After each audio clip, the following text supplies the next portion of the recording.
Hermanos, oren conmigo en esta mañana.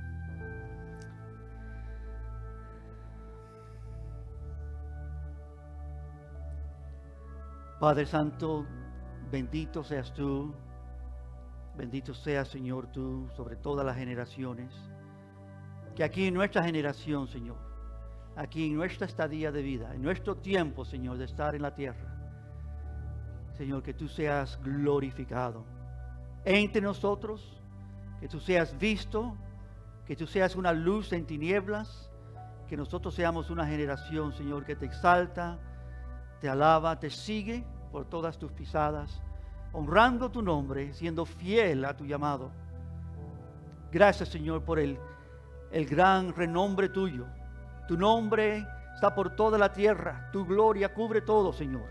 No hay nadie como tú, hermoso, creador, hacedor de todas las grandes obras, milagros y más allá. No hay nadie comparable a ti, Señor. Y por tu gracia tú nos concedes, Señor, en esta mañana ir a tu palabra, ver lo que tú has hecho, descubrir tus proezas y tus grandezas. Y te pido que tú uses este día, Señor, para abrir nuestros ojos y para removernos, Señor, de un ámbito terrenal y ver, Señor, la gloria de un Dios eterno, santo, perfecto. Un Dios que tiene todo en sus manos. Así que guíanos a tu palabra en esta mañana, Padre, te pedimos. Danos corazones, Señor, y oídos para oír. Danos una humildad, Señor, de reconocer quién es el que habla, eres tú. Y ayúdanos, Señor, a responder a tu palabra. Guía a tu pueblo, guíanos a nosotros. Y ayúdanos, Señor, a descubrir quién tú eres de una forma fresca y nueva en esta mañana, para glorificarte y exaltarte aún más. Todo esto pedimos juntos en el nombre de Cristo, para tu gran gloria, Señor, y aún para nuestra gran bendición. Lo pedimos juntos. Amén. Amén. Dios los bendiga, hermanos, en esta mañana. Qué privilegio estar aquí juntos. Quiero invitarles al libro de Hechos, donde hemos estado en nuestro estudio Sin Impedimento. Ya una serie que se ha extendido por varias semanas. Estamos en la 7ª semana de esta serie. Estamos en el capítulo 13 en esta mañana de Hechos, capítulo 13. Así que espero que todas tengan sus Biblias ahí abiertas al capítulo 13, donde vamos a estar atravesando este capítulo en esta mañana para la gloria de Dios. El título de este mensaje es Luz de las Naciones. Light of the Nations. Luz de las naciones. Esta mañana recibí un mensaje. Yo estoy en varios grupos de pastores, largos grupos grandes. Uno aquí en Atlanta, como 140 o sí pastores latinos en particular. Otro grupo que se extiende a través de Centro y Suramérica y los Estados Unidos, un poco más grande. Y siempre estamos comunicándonos ahí, animándonos cada mañanita. Un pastor es asignado para orar y oramos los unos por los otros. Es gran bendición estar en esa confraternidad de diferentes pastores y líderes. Es una bendición para mí en particular. Y esta mañana recibí un mensajito un poquitico extendido, pero muy precioso, muy lindo para leer. Era de un pastor que estaba dando un recuento de algo que había ocurrido en su vida, que le enseñó lo que es fidelidad. Fidelidad. Su historia es que su esposa cayó enferma y tuvieron que apresuradamente llevarla al hospital, y llegaron al hospital, empezaron a hacer investigaciones. En poco tiempo habían determinado que había la posibilidad más segura de un tumor en una porción de su cuerpo, y empezaron a hacer rayos X, a hacer más estudios. El doctor principal, que ya tenía muchos años, puso todo su equipo en cargo de hacer una investigación completa de lo que estaba pasando en esta dama, y empezaron a hacer más estudios, alcanzar de poder tocar el cuerpo, hacer sus manipulaciones para ver si de veras había algo dañino en la área donde se sentía que había quizás un tumor. Bueno, a través del proceso de hacer estas investigaciones, el doctor principal, cirujano, se halló que todavía no estaba completamente convencido de lo que estaba en su cuerpo a través de las investigaciones que habían hecho. Y como resultado le pidió a cada uno de los que trabajaban bajo él, otros doctores, que cada uno hiciera su investigación individual personal, que cada uno investigara aún más para descubrir lo que estaba pasando. Hicieron tal, llegaron al punto donde la mayoría, si no todos, estaban convencidos que era un tumor en esta porción de su cuerpo. El doctor principal todavía no convencido. Estaba desvelándose todas las noches porque no estaba confiado de que lo que estaba viendo era exactamente lo que se estaba concluyendo. Entonces llamó en el próximo día a la mamá de la señora, la esposa del pastor, y dijo, yo necesito una cita con ella, y habló con ella. Y a la conclusión de esa cita descubrió que en el parto de la señora había habido una dificultad y había una coyuntura en su cuerpo cuyo había sido no fuertemente establecida, y eso es lo que estaba causando, en este caso, no la vista de un tumor, sino lo que era como una sombra que aparentaba ser un tumor. La mamá salió de la reunión con el doctor tan animada, gozosa, con gozo, compartiéndolo eso a su esposo, al esposo de su hija y a su hija, todos gozosos. Esa es la historia. Pero lo interesante es que se usaba esta historia para hablar de un asunto muy particular. Y es lo que quiero dejar contigo en estos momentos. Y es la idea de fidelidad. El concepto claro de ser una vida que hace las cosas bien. Que no simplemente hace las cosas superficialmente. Cumple con su trabajo y ha hecho lo que se tenía que hacer. Eso no es suficiente. Lo que vemos en este ejemplo es que este doctor estaba tan determinado de conocer la verdad del asunto que no se rendía hasta que llegó a una plena y completa diagnóstico de la realidad. Y por la gracia de Dios ella no tuvo más problemas después de lo que descubrieron, la ayudaron y se pudo darle lo que necesitaba para esta situación. Jesucristo nos dijo en las Escrituras que nosotros debemos seguir a Dios de tal manera que en aquel día se diga de nosotros que bien hecho, siervo bueno y fiel. Y yo creo que vivimos en días donde para muchos la idea de fidelidad, la idea de ser uno que le sigue al Señor en una manera correcta, dedicada, carece para muchos. Hay costumbres, hay formas de seguir al Señor, pero considero que hay una realidad a la cual nosotros debemos empeñarnos y agarrarnos, y es ser fiel. Vivir de tal manera que no simplemente hacemos lo que se espera, pero ir aún más allá, porque queremos honrar, amén, a nuestro Dios. Que Dios nos conceda eso, amén, a todos nosotros. Yo le pido al Señor por ello. Me acuerdo cuando comencé por la primera vez a servir al Señor a tiempo completo, cómo el Señor me desafió con ese concepto, esa realidad de ser fiel. Fidelidad es lo que Dios premia, amén.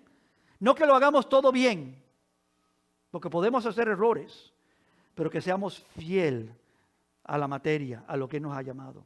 Y aquí en el capítulo 13 de Hechos vemos una realidad de esto. Están ahí conmigo en capítulo 13 de Hechos.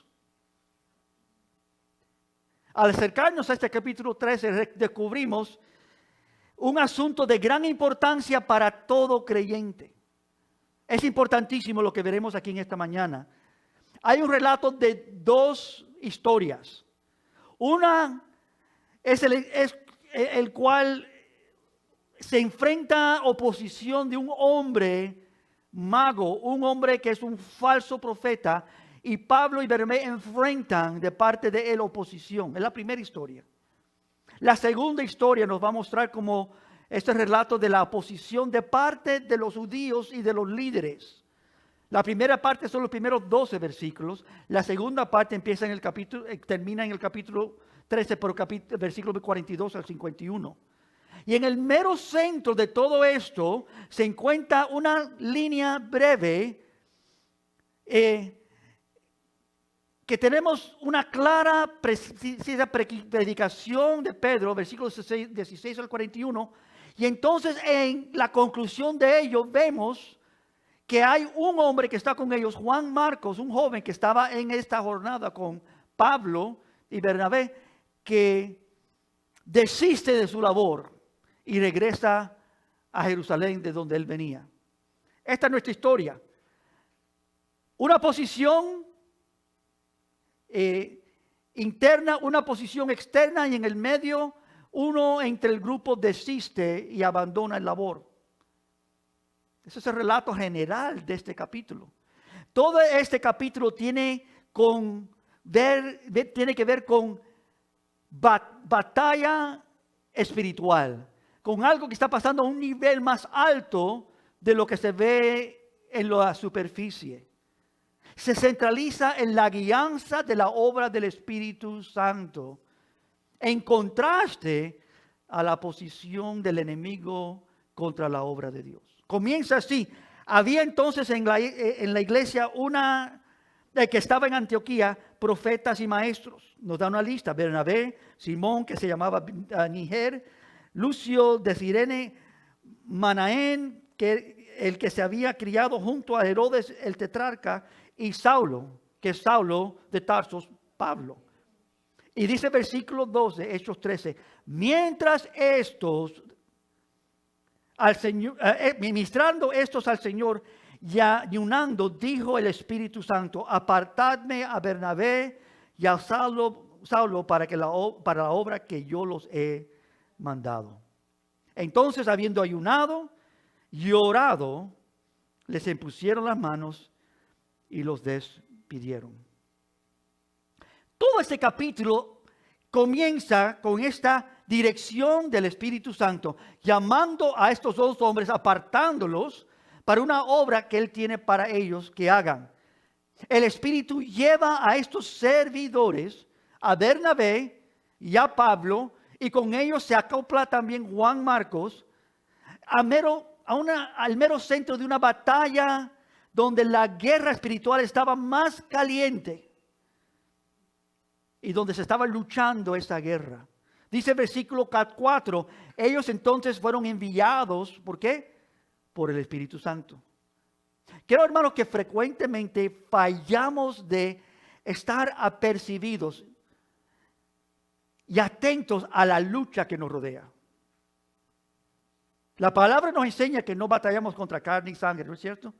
Sino hay unas fuerzas celestiales, hay un ámbito espiritual que nos rodea donde ciertamente sí hay lucha.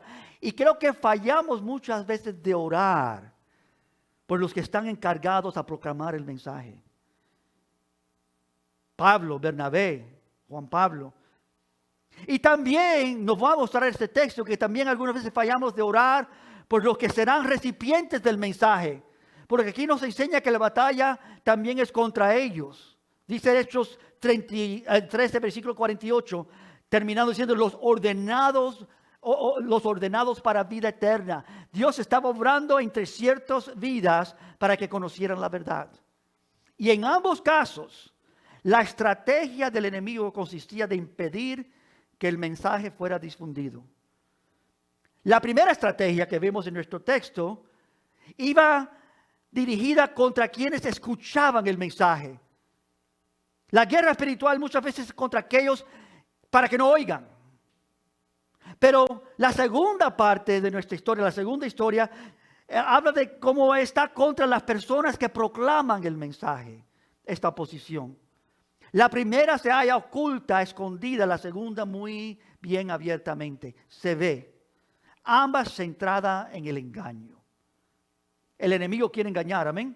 Quiere destruir, quiere traer muerte, quiere que no se oiga la verdad y que no se encuentren las vidas en libertad. La primera se enfoca en engañar a los oidores del mensaje. Y preferible que ni oigan.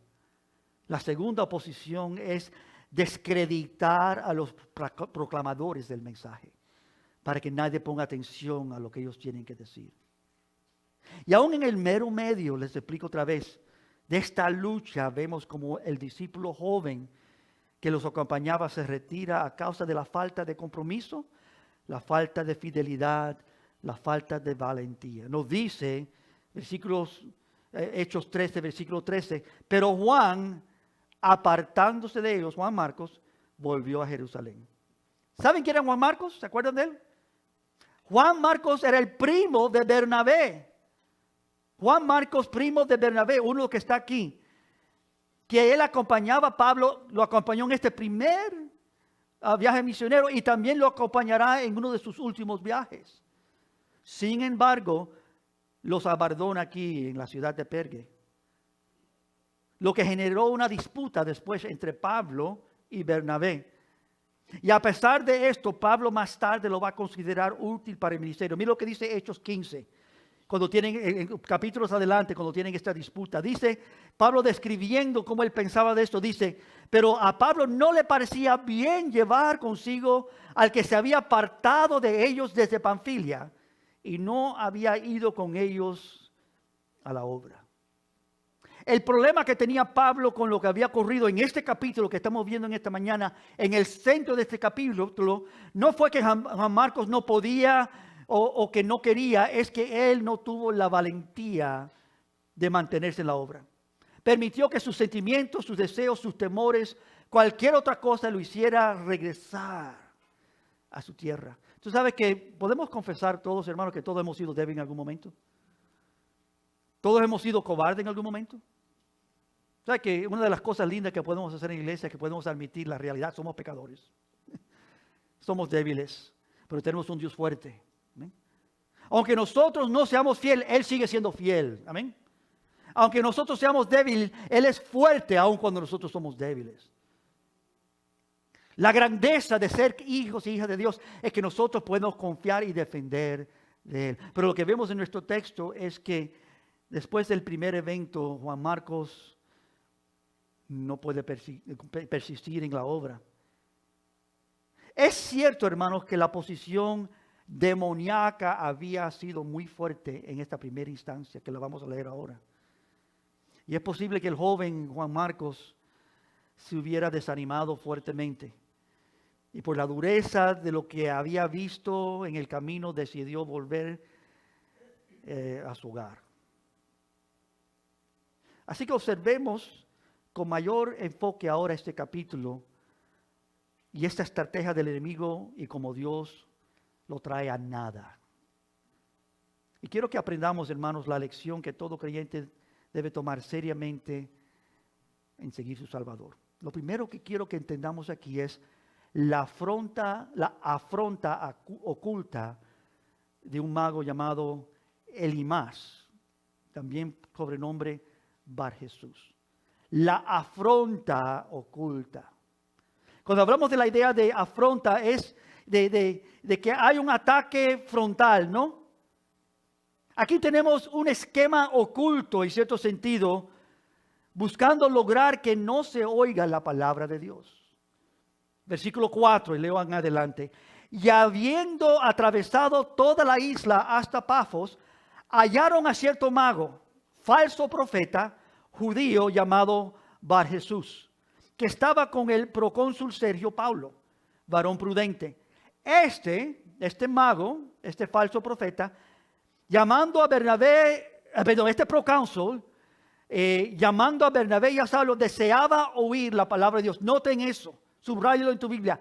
Deseaba oír la palabra de Dios, versículo 8, pero le resistía Elimas, el mago. Ese es su nombre traducido. Procurando apartar de la fe al procónsul. Y el procónsul Sergio Paulo deseaba oír. Quiero oír lo que Pablo y Bernabé han traído. Pero Elimas, el mago, que era un falso profeta, nos dice el texto, que tenía por sobrenombre Bar Jesús, lo cual significa, irónicamente, hijo de Jesús. Procuraba apartar de la fe a este hombre, este líder, este procónsul. Y aquí tenemos la lucha que debemos observar aquí en este momento. La lucha espiritual de manera evidente en esta parte.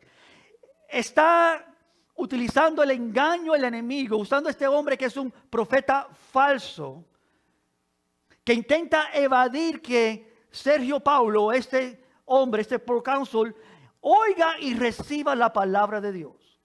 ¿Puedo decir algo muy simple? Quiero que tú entiendas que el enemigo no quiere que tú oigas la palabra. Que yo oiga, no quiere que recibamos. Y él intentará todo lo posible para que nosotros, aún oyendo, no oigamos.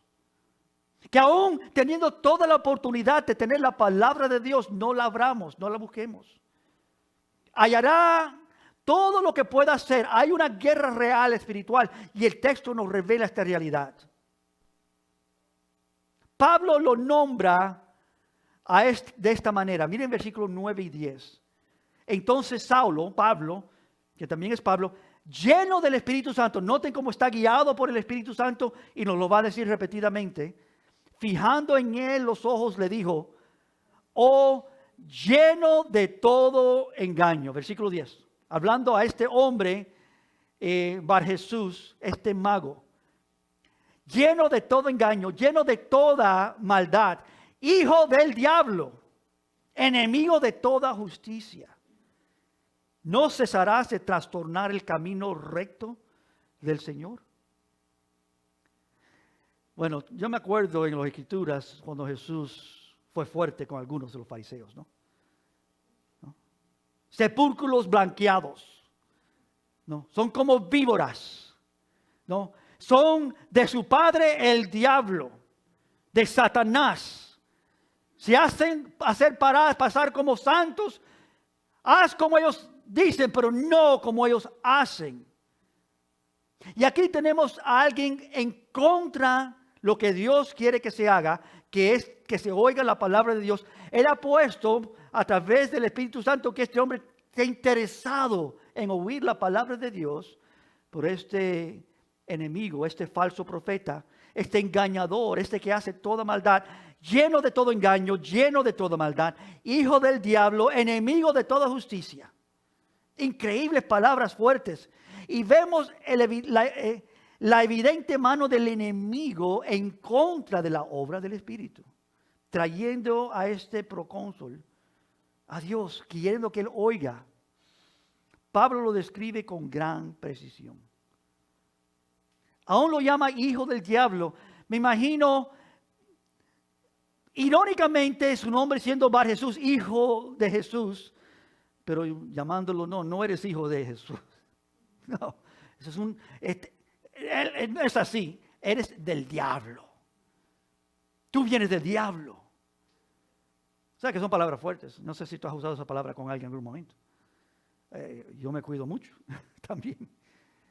Jesús no tenía problema en decir la verdad. Y mira aquí Pablo lleno del Espíritu como dice la verdad en este caso.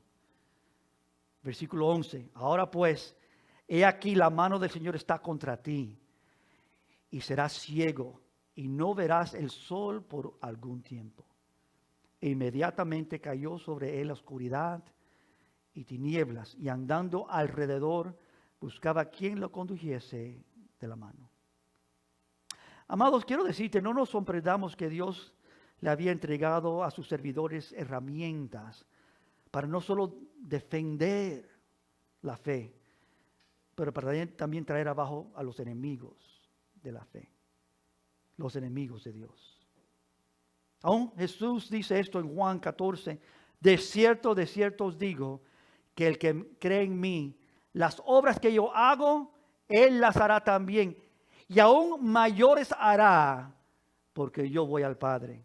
Y todo lo que pidiere al Padre en mi nombre lo haré, porque el Padre, para que el Padre sea glorificado en el Hijo, si algo pidieres en mi nombre, yo lo haré. Es una batalla espiritual. Es un hombre siendo un utensilio en las manos del enemigo de Satanás para que no sea proclamado la verdad y particularmente, específicamente, para que no sea oído la verdad. Y aquí vemos cómo la estrategia del enemigo iba dirigida contra quienes escuchaban el mensaje. Ahí es donde estaba la batalla. Pero en el versículo 12 confirma que esa estrategia fue frustrada. Porque nos enseña que él llegó a creer. Miren el versículo 12. Entonces el procónsul, viendo lo que había sucedido, que este enemigo de Dios había sido cegado, fue maravillado por la doctrina del Señor. Oyó. Quiero decir algo claro, nadie es salvo por ver milagros, ¿no? La salvación no vio porque él vio a este hombre cegado y vio el poder de Dios, sino al ver que este hombre fue cegado y el poder de Dios estaba vigente, le permitió a él poner atención al mensaje, a la doctrina. Y nos dice que él creyó, maravillado, no del milagro, maravillado de la doctrina del Señor. Lo he dicho aquí, lo digo, quiero repetir, nadie es salvo por milagros, somos salvos por ¿qué? Por gracia. La fe en Cristo viene porque oímos el mensaje. La fe viene por oír, el oír por la palabra de Dios. Muchos vieron los milagros, muchos vieron los panes y los peces, muchos vieron las obras de Dios y no le siguieron. Y siguieron viniendo por los beneficios, pero no venían a Él para que tuvieran vida eterna. Él enseñó a los discípulos estas verdades. Y esto es lo primero que vemos en esta historia, hermanos. Aquí hay una afrenta oculta. Algo que no se podía ver hasta que aquel servidor de Dios ve lo que está pasando. Este está haciendo aquel, a ver qué tipo de traquimaña para que no se oiga. Para que no sea comunicado el mensaje a los oídos de este hombre deseoso de oír la verdad. Amados, ¿puedo decir algo muy simple aquí antes de ver lo segundo? Nosotros tenemos que estar conscientes que la única manera que nosotros podemos defendernos contra esto es oración. Tenemos que estar delante de la presencia de Dios, no solamente individualmente, pero como comunidad. Amén. El enemigo no puede atacar ni controlar a aquellos que están rendidos bajo la autoridad de Dios. Y si nos hallamos en sus caminos, Señor, guía a mis hijos, mis hijas, mi familia. Creo que muchas veces el enemigo no evita que nosotros aún nos reunamos en las reuniones que tenemos de oración con esta misma perspectiva. Este miércoles nos reunimos y tomamos un tiempo lindísimo de oración y oración. Y fue de gran bendición para los que estaban. Les invito a que estén con nosotros los miércoles cuando tenemos reunión. Este miércoles no tenemos reunión porque yo estoy fuera de la ciudad. Pero cuando tenemos tiempo para estar juntos, para presentarnos delante de Dios, hermanos, son tiempos especiales para buscar la presencia de Dios. Este capítulo comienza con una reunión de oración y adoración. Estaban adorando y orando juntos, unánimes. Y otra cosa que no se acostumbra mucho, estaban ayunando también. Y vino el Espíritu de Dios y apartó a Pablo y a Bernabé para esta obra que estamos viendo en este pasaje. Aquí vemos esta lucha, vemos esta batalla y vemos como Dios vence y trae destrucción a este enemigo para que él no pueda continuar de ser un obstáculo para que se oiga el mensaje. Creyó. De ahí salieron y comenzamos la historia más adelante. La segunda cosa que ocurre en esta historia es la oposición abierta de los judíos, los principales. Lo que ocurre próximo es de gran interés también. Versículo 13. Habiendo zarpado de Pafos, Pablo y sus compañeros arribaron a Perge de Panfilia, pero Juan, aquí, apartándose de ellos, volvió a Jerusalén. Entonces ellos, pasando de Perge, llegaron a Antioquía de Pisaida y entraron en la sinagoga un día de reposo y se sentaron. Y después de la lectura de la ley y de los profetas, los principales de la sinagoga mandaron a decirles: varones hermanos, si tenéis alguna palabra de exhortación para el pueblo, hablad. Si tenéis alguna palabra de exhortación para el pueblo, hablad. Y entonces Pablo, levantándose, hizo señal de silencio con la mano y empezó a enseñarles. Desde el capítulo 13, versículos 16 al 41, tenemos una gloriosa predicación, un mensaje digno de ser leído y estudiado. No tenemos tiempo para entrar en ese mensaje en esta mañana. Inicialmente estos principales de la sinagoga parecen estar abiertos al mensaje. Hablen, Enséñennos lo que está en sus corazones, varones piadosos. Pero pronto descubrimos que no es así. Algo más está pasando. Hermanos, interesantemente, se permitía en las sinagogas, tanto en antigüedad como hoy día, que los gentiles, las naciones, otras vidas, pudieran llegar a las sinagogas. Tenemos que tener distinción entre lo que era el templo y las sinagogas. El templo era un lugar que tenía particularidad para los judíos, donde hacían sus sacrificios, sus ordenanzas. Pero las sinagogas eran lugares públicos donde los judíos venían para leer la Torah, la palabra de Dios, para orar juntos, y cualquier otro que estaba interesado en aprender podía también acercarse a las sinagogas. Era un lugar comunitario. Y esto sigue siendo lo mismo en la mayoría de las sinagogas modernas también, donde son bienvenidos a asistir los servicios cualquiera. Similar a lo que hacemos como iglesia nosotros, donde las puertas están abiertas a todo aquel que quiere venir a oír la palabra, las sinagogas son muy similares a ello.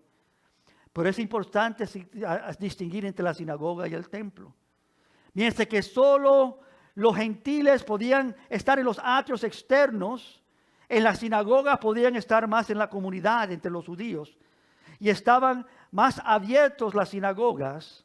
Y lo interesante es que Pablo, cuando se para aquí a enseñar, le está enseñando a una multitud, no solamente a judíos, pero también a los que están, los de afuera, los de la ciudad, que venían, los gentiles, los de las naciones. Y aquí vemos, hermanos, como Dios permite que se predique el mensaje a los de afuera, en una forma gloriosa. Y aquí vemos también como Dios permite que Pablo predique y termina en un gran acercamiento a los gentiles. Porque si tú lees, por ejemplo, el versículo 42, cuando salieron ellos de la sinagoga de los judíos, los gentiles le rogaron que el siguiente día de reposo le hablasen de estas cosas. Vengan y háblennos más. Iniciaron con un hombre que quería huir en la ciudad anterior, y ahora llegando a esta área, ahora una gran multitud de gentiles quieren oír el mensaje. Regresen el próximo día de reposo, la semana entrante, queremos oír. Versículo 43 nos dice que despedida la congregación, muchos de los judíos y de los proselitas piadosos siguieron a Pablo y a Bernabé, quienes hablándole y enseñándole más le persuadieron a que perseverasen en la gracia de Dios. Habían creído, habían entendido y habían captado que Jesús es el Mesías, el esperado de las naciones. Y aquí vemos éxito nuevamente. Dios le ha permitido a Pablo y a Bernabé compartir estas verdades, y el mensaje está llegando a otros. Vemos el éxito en el mensaje y muchos creen y son animados a perseverar.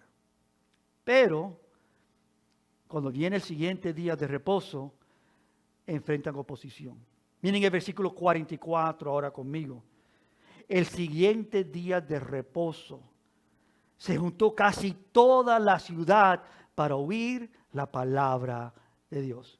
La primera historia relatada como esta, la primera, un hombre que se quería oír la palabra de Dios. Ahora toda la ciudad quiere oír la palabra de Dios. ¿Están notando cómo Dios está abriendo las puertas para que el evangelio corra a muchos más? Pero viendo los judíos, la muchedumbre se llenó de celos, se llenaron de celos y rebatían lo que Pablo decía, contradiciendo y blasfemando. Es importante entender, hermano, lo que estaba pasando aquí. Estos líderes religiosos, estos judíos, no manifestaron oposición al mensaje inicialmente, hasta que vieron que estaban perdiendo su poder y su control sobre el pueblo. Se les entró celos. Aquí surgió su celo, dice el versículo 45.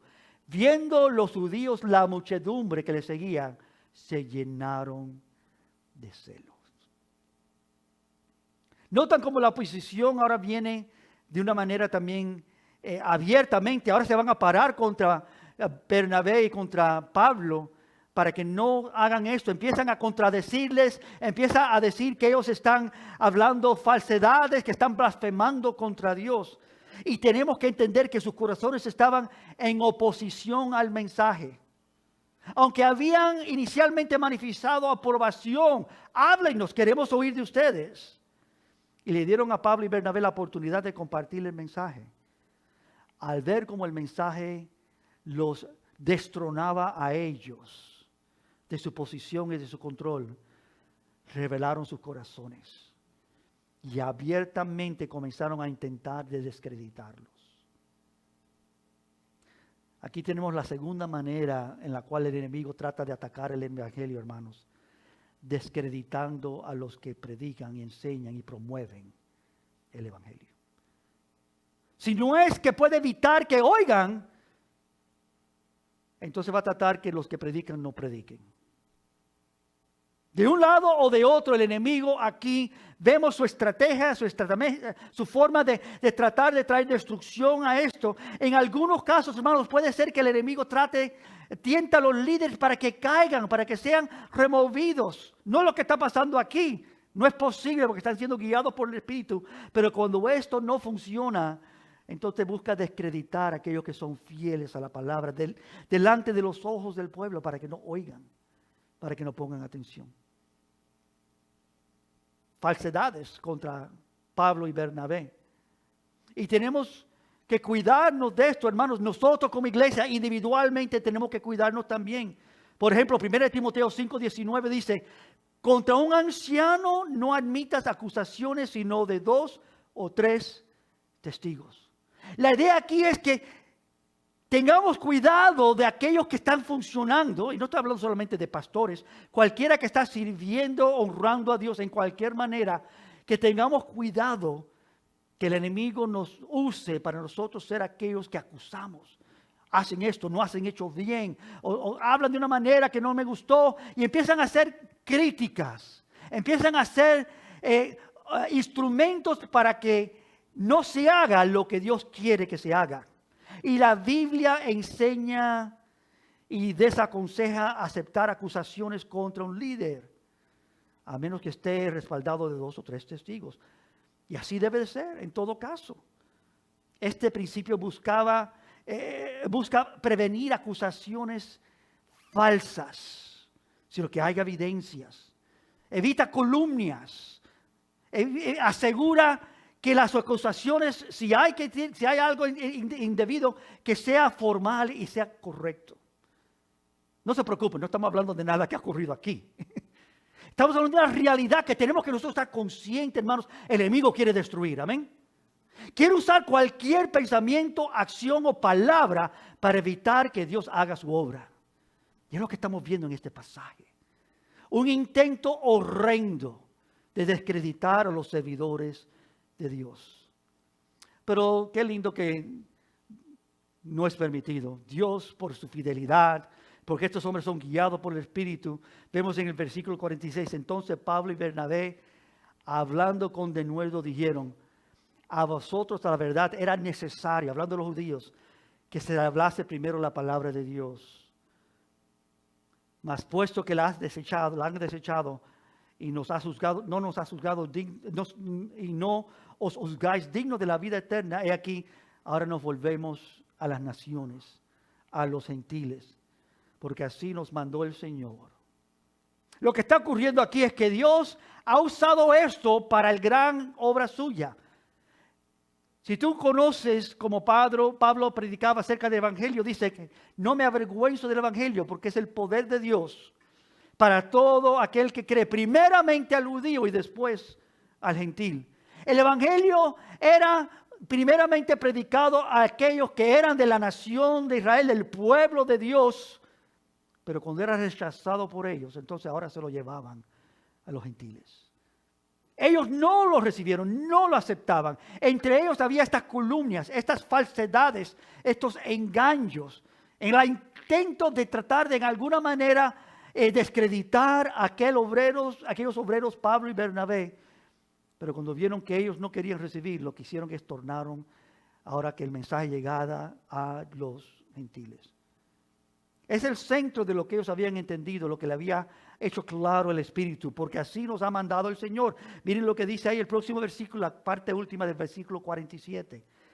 Te he puesto para luz a los gentiles, luz a las naciones, a fin de que seáis para salvación hasta lo último de la tierra. Citando el profeta Isaías, hablando de lo que Dios ha hecho con su Hijo y lo que ha hecho con todos los servidores de Dios, son puestos para que sean luz a las naciones. Y quiero retarte en esta mañana, amados, viendo este texto, nosotros somos llamados a hacer luz, ¿no es cierto? No a esconder la verdad, no a apenarnos de la verdad, no a estar inconsciente que va a haber ataques contra la verdad, que se va a tratar de descreditar quién somos. Vivimos en una nación donde se burlan de los cristianos. La palabra cristiana no es una palabra de reconocimiento o autoridad, sino de burla, y que son esas vidas que creen que hay un Dios, que siguen sus prácticas religiosas, que no hacen las cosas cotidianas que todos nosotros hacemos y vivimos en pos del dinero y las riquezas y los placeres. Se cohíben de estas cosas. Son tontos, son ignorantes los cristianos. No saben lo que saben. Creen que son esto, pero son ignorantes. Y se burlan de nosotros. Es cierto. Se burlaban de Pablo. Se burlaban de Bernabé. Trataban de descreditarlo. ¿Pero qué hacían estos hombres? Con más denuedo, hablando con denuedo, dijeron, la verdad tiene que ser predicada. Y la predicaremos, si no a ustedes, a los otros que quieren oír. Porque así nos ha mandado el Señor. Versículo 47. Yo te quiero decir una cosa en esta mañana, aquí viendo este texto que me habla mi corazón. ¿Tú entiendes que Dios te ha mandado a ti y a mí a que llevemos el Evangelio a otros? ¿Tú entiendes que esa es la labor principal que nosotros tenemos? De hacer que otros vean y entiendan. Esto no lo podemos hacer de nuestra propia cuenta. Esto requiere la dirección específica, directa del Espíritu Santo. ¿Amén? Él tiene que guiar nuestros caminos, nuestras palabras, nuestras acciones. Te he puesto para luz de las naciones. Cita aquí Pablo del profeta Isaías. A eso nos llamó Dios a ellos. Y aquí tenemos, hermanos, lo que quisiera poder decir es el mensaje central.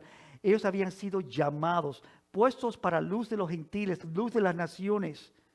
Que es lo tercero que se observa aquí. Habían sido puestos para luz de las naciones. Hechos 13, versículos 2 y 4 dice, ministrando estos al Señor y ayunando, dijo el Espíritu Santo, apartarme a Bernabé y a Saulo para la obra a que los he llamado.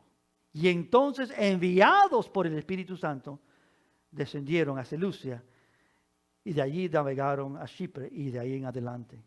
O el versículo 47, porque así nos ha mandado el Señor diciendo, te he puesto para luz de las naciones a fin de que seáis para salvación hasta lo último de la tierra. Primera de Pedro 2:9 nos dice, vosotros sois linaje escogido, real sacerdocio, pueblo adquirido por Dios, nación santa.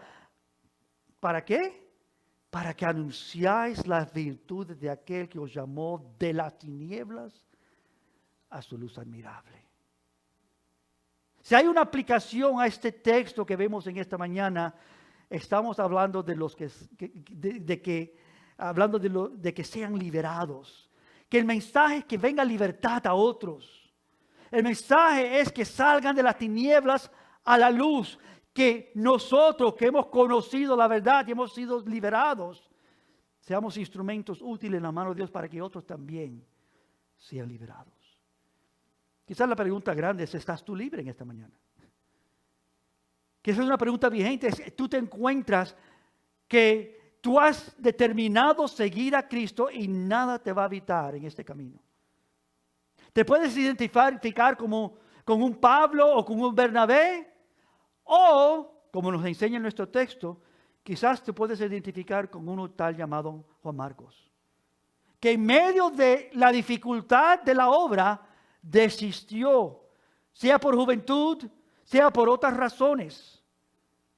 Cristo nos ha llamado a libertad, amén, a verdadera libertad. Versículo 13 al 38 y 39 nos enseña esta verdad. en la predicación de Pablo. Dice así Hechos 13, versículos 38 y 39. Por tanto, hermanos, sabed que por medio de él, de Jesucristo, os es anunciado el perdón de los pecados, y que de todas las cosas de que no pudiste ser justificados o liberados por la ley de Moisés, por medio de él, de Jesucristo, todo aquel que cree es justificado, es liberado, es hecho libre. Es el único lugar en las Escrituras donde esa palabra se usa y también se traduce en algunas versiones libertad, liberados, justificados, hechos limpios delante de Dios. Cristo es el verdadero libertador, amén. No la religión. Cristo es el verdadero salvador, amén. No nuestras costumbres. Y estos hombres estaban tan atados a sus costumbres que cuando vino la verdad no podían desistir de sus costumbres. No querían que se predicase el evangelio porque el enemigo estaba guiando sus vidas. Y tampoco querían que se oyera el evangelio porque el enemigo estaba ahí engañándolos. Gálatas 5 habla de esto y Pablo habla de esta realidad. Dice, para libertad fue Cristo. Fue para libertad que Cristo nos hizo libre. Cristo nos dio libertad para que fuéramos libres. Dice Gálatas 5, versículo 1. Estad pues firme en la libertad con que Cristo nos hizo libres. Y no estéis otra vez sujetos al yugo de esclavitud. ¿Cuál es el yugo de esclavitud? Sino la ley, las ordenanzas, que teníamos que seguir una ley. Pensábamos que queríamos la ley y fracasábamos. Y cuando vinimos a Cristo, Él dijo, no, yo he cumplido la ley. Yo he cumplido la ley. Somos libres de ese yugo. Él nos hizo libres. Pablo sostiene que Jesús vino a liberar a los creyentes de una existencia legalista, opresiva, de esclavitud a la ley. Y por tanto los cristianos deben asegurarse, hermanos, de permanecer libres y no volver a quedar bajo el yugo de la esclavitud de la ley. No estoy diciendo que somos sin ley. Estamos diciendo que Él ha cumplido la ley por nosotros. Amén. Que Él es el fiel maestro nuestro. Y Él nos ha llamado a libertad. Como dice la Escritura, si el Hijo os libertare, seréis verdaderamente libres. Gálatas reta esto a sus oidores en su carta de Gálatas. Pablo hace esto en su carta de Gálatas en el capítulo 3 y en el capítulo 5, haciendo preguntas. Le dice a los Gálatas, tan necios sois que habiendo comenzado por el Espíritu, ahora vais a acabar por la carne. Hablando de aquellos que han creído, que son hijos e hijas de Dios, que conocen que Dios nos ha llamado a libertad, que somos libres para dar a conocer la verdad. Pero tristemente que muchas veces en algunos ha venido ciertos niveles de esclavitud. Han permitido que sus vidas sean atribuladas por un vivir terrenal. Están más ocupados por las cosas de este mundo que por las cosas de Dios. Estamos preocupados por lo que desean y lo que buscan y lo que anhelan que por la voluntad de Dios. Os lo dice también en el capítulo 5 de Gálatas, versículo 4. ¿De Cristo os desligasteis? ¿Lo que por la ley os fuiste justificado? ¿De la gracia has caído? Que habiendo entrado por gracia, vas ahora a regresar a la ley. Aquí en este capítulo 13, esta posición era para mantener las vidas en esclavitud. Que no oyeran, y aún para aquellos que estaban predicando que no prediquen. Pero el Evangelio trajo libertad.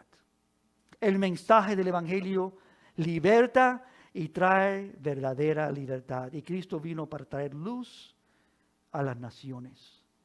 Y aquí vemos a Pablo y a Bernabé que están siendo usados para extender esta luz a las naciones del mundo. Hermanos, aquí concluyendo contigo esta mañana, la estrategia del enemigo podría ser oculta o podría ser abierta. Podría ser dirigida en contra de los que han de creer o en contra de los que proclaman el mensaje para que otros crean en el Evangelio. Pero Dios trae todo eso a nada. Dios lo destruye. Como nos amonesta Efesios, para que ya no seamos niños fluctuantes, llevados por doquiera de todo viento de doctrina, por estratagemas del hombre, y para engañar emplean con astucia las artimañas del error, sino que guiados, siguiendo la verdad en amor, crezcamos en todo en aquel que es la cabeza, esto es, en Cristo. Es decir, aprendamos a estar despiertos y atentos a que hay una batalla. Aprendamos y despertamos a entender, estar conscientes que vivimos en medio de oposición al mensaje de la verdad. Esta es la realidad de nuestra existencia. El enemigo no quiere que nuestros hijos, nuestras familias, los que conocemos, conozcan. ¿Es cierto? Y tampoco quiere que nosotros hablemos de esas verdades. Que Dios nos conceda no caer a esas trampas, sino pararnos con fuerzas, con principio y ser fieles al llamado de Dios para con todas nuestras vidas. No ignorando las estrategias que utiliza el enemigo, sino estando consciente de ellas, como nos enseña este pasaje. Sino tenemos seriamente nuestra responsabilidad de seguir al Salvador y de darle a conocer a otros en medio de toda oposición. O sea que el enemigo busca engañar, ¿no es cierto? El enemigo busca que se evite que se oiga el mensaje. Y en oposición, sea abierta o oculta, lo hace contra los pregoneros del mensaje y los que han de oír. Y en ambos casos, Dios tiene la victoria, como vemos en este último versículo de nuestro pasaje. Miren el último versículo de este pasaje de Hechos 13. Versículos 51 y 52. Porque en el versículo 50 los echaron fuera. Pero los judíos instigaron a mujeres piadosas y distinguidas y a los principales de la ciudad, versículo 50, y levantaron persecución contra Pablo y Bernabé y los expulsaron de sus límites, los echaron de la ciudad. Y cualquiera hubiera dicho, bueno, venció el enemigo. Pero miren el versículo 51 y 52. Ellos entonces, sacudiendo contra ellos el polvo de sus pies, llegaron a Iconio, y los discípulos estaban llenos de gozo y llenos del Espíritu Santo. El gozo y la llenura del Espíritu continuaba con ellos. En medio de oposición y dificultad, lo que descubrieron es que Dios estaba en medio. Hermanos, lo lindo de seguir a Dios es que no hay fracaso. Amén. Lo lindo de decir, Señor, a ti seguiré y me empeñaré a servirte y honrarte a ti, es que ahí no hay error, no hay fracaso, no hay caída. Dios cuida, Dios bendice, Dios destruye la oposición.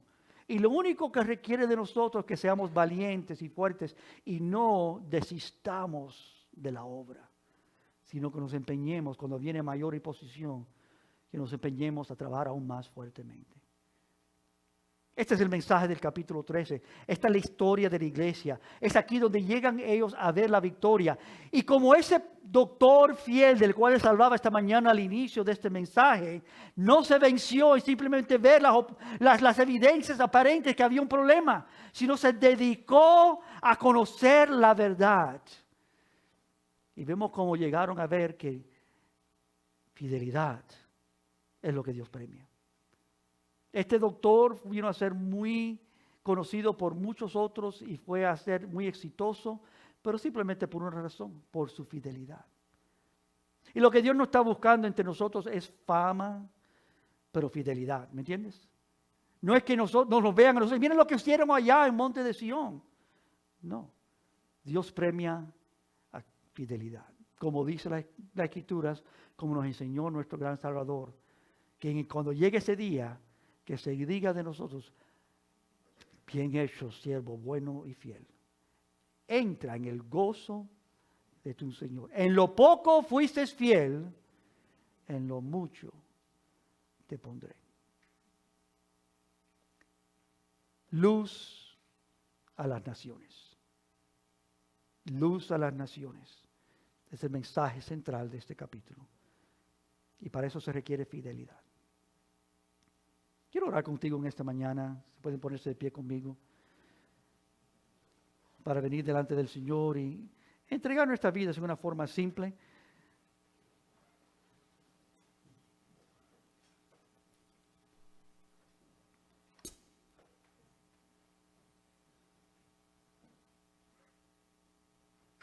Él es el Dios poderoso, the Lord God Almighty. Padre, en esta mañana venimos con conciencia, Señor, que como un pueblo, Señor, en necesidad de Ti, reconocemos, Señor, que al que tenemos es al Dios poderoso y glorioso. Pablo y Bernabé y estos servidores, Señor, no vieron sus fuerzas o sus capacidades, sino te miraron a Ti. Fueron pregoneros de estas verdades, Señor, sin temor, con valentía, porque sabían, Padre, que aunque el mundo y las huestes celestiales malignas estaban contra ellos, Dios estaba con ellos. Y en medio de oposición aún satánica, en medio de oposición, Señor, de estos servidores malignos que no querían que se declararan estas verdades, Tú, Señor, llevaste tu mensaje a muchos. Y el mensaje llegó y trajo libertad a estas grandes comunidades. Y por tu gracia y por tu gloria y por tu obra magnífica, Padre, estos servidores fueron llenos de más gozo y más llenura de tu espíritu, porque veían, Señor, que tu mano estaba con ellos. Y en este día, Padre, te damos a ti gloria y honra. Ayúdanos a ser fieles. Ayúdanos a hacer esa vida, Padre, que no hacen las cosas a medias, sino se entregan por completo a honrar a su Salvador. Ayúdanos a ser un pueblo, Padre, que te reconoce y te sirve. De las maestras en la congregación, de los que sirven en cualquier capacidad aquí, de los que llevan el Evangelio a otros, Padre, que proclaman estas verdades, que son testigos fieles, porque a eso tú nos has llamado. Ayúdanos, Señor, a que vean que nosotros te amamos, te seguimos y no desistimos, sino corremos hacia adelante. Dale a tu pueblo denuedo, da a tu pueblo, Señor, valentía. Entrégale a tu pueblo, Padre, esa capacidad de en medio de cualquier oposición darte a ti a conocer. Gracias, Señor, por estas verdades en tu Escritura, por cómo tú operas grandemente en medio de tu pueblo. Y como tu mensaje, Señor, corre y es proclamado sin impedimento, porque tú eres el mensajero. Tú eres el que has dado esto para que todos que oyen el mensaje de Cristo crean en Él y puedan ser salvos. De tal manera ha amado y ama a Dios al mundo, que ha dado a su Hijo unigénito, Jesucristo, para que todo aquel que en Él cree no se pierda, mas tenga vida eterna. Y es por esto que te exaltamos en esta mañana, Padre. Alzamos nuestras manos a ti, el Rey, porque el gozo de Dios está aquí con nosotros. Nos postramos y te adoramos porque tú estás con nosotros. Y te levantamos en alto en esta mañana. A ti sea la gloria. Amén. Vamos a exaltar su nombre juntos, hermanos.